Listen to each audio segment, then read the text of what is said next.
Merci d'être venu en si grand nombre. Nous vous avons fait appel pour une énième fois pour parler de la situation sécuritaire au pays d'Ogon.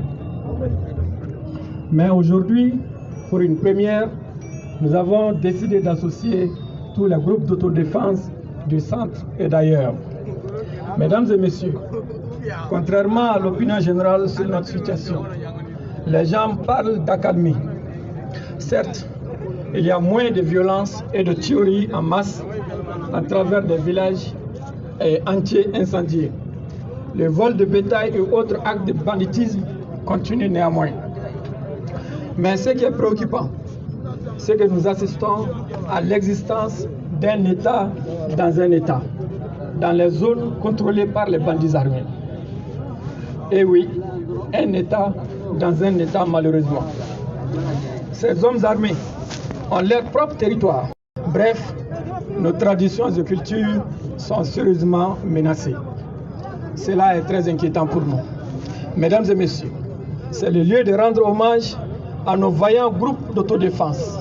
Dana Amassagou au pays d'Ogon, les Donso de Djéné, de San, de Dorofi, de Massina, de Nyono, de Sikasso, j'en passe volontiers.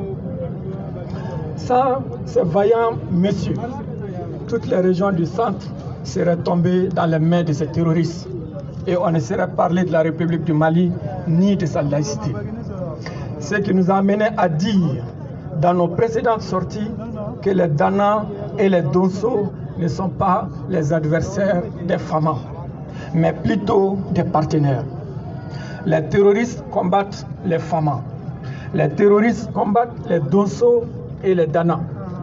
Les Famas attaquent, sinon traquent les terroristes.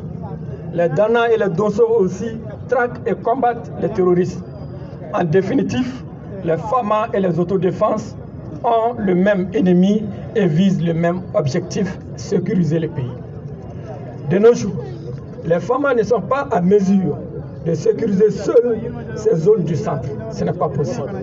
Alors, il est impérieux de collaborer avec les Dana et les Donso pour réussir leur mission républicaine.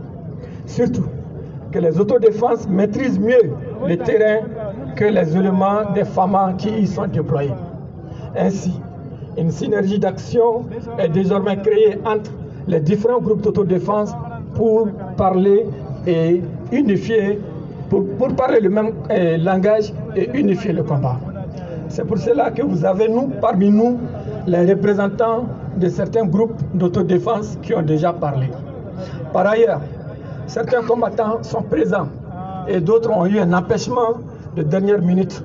Ce qui est sûr et certain, nous sommes ensemble. Pour terminer, nous avons quelques recommandations. La nécessité d'une synergie d'action entre les Famas et les groupes d'autodéfense pour la lutte antiterroriste. La réinstallation des Famas dans les checkpoints désertés par elles. La libération effective et sans délai de tous les chasseurs arrêtés et détenus. L'implication des chasseurs dans le processus de négociation de paix. L'appel aux autorités de la transition de se prononcer clairement sur la question du pays d'Ogon. La réhabilitation de tous les villages victimes d'incendies criminels et volontaires. Particulièrement au colonel Assimi Goïta, président de la transition, que nous avons quelques recommandations particulières à son égard. Nous avons besoin de forages pour nos villages déplacés dont les puits ont été souillés.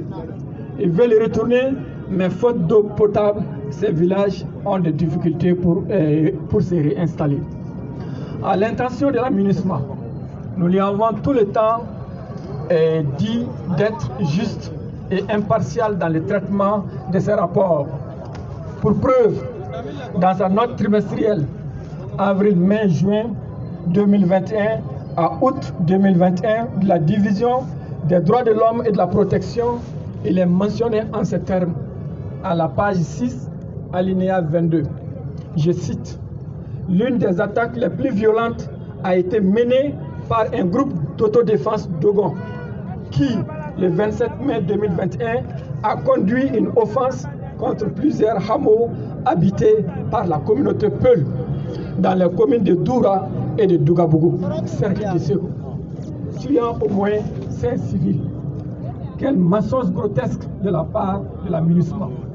Nous ne comprenons pas cette volonté manifeste de la MINUSMA à vouloir nous mettre dos à dos avec nos voisins Peul, avec plusieurs allégations mensongères dans leurs différents rapports. Ce conflit n'est pas un conflit Dogon-Peul, même si Amadou Koufa est un Peul. Comment vous pouvez comprendre qu'on nous parle de combattants Dogon dans la zone de Dougabougou? Est-ce que Dougabougou fait désormais partie du pays Dogon? Non. Et là, c'est un mensonge. Et nous allons dénoncer, nous allons en tout cas nous plaindre à qui de droit. Alors, ce conflit qui n'est pas seulement que Peul Dogon se trouve un peu partout, et ce que nous ne comprenons pas, ce même conflit se trouve à Djéné, à San, à Massina, à Dorofri, à Nyonon et ailleurs. Tout ça, c'est l'étendue du pays Dogon? Non. Il est temps que les gens et les autorités alors prennent toutes leurs responsabilités pour faire face à ces bandits, à ces terroristes, à ces djihadistes. Et eux seuls, ils ne pourront rien faire. Sans la collaboration de nos Dana, de nos Dosso, ce sera pratiquement difficile. Donc, à partir de cette tribune, nous lançons un vibrant appel aux autorités de la transition, en tout cas, d'impliquer désormais les chasseurs dans les négociations, d'impliquer les chasseurs dans la sécurisation du centre, précisément du centre. Je vous remercie.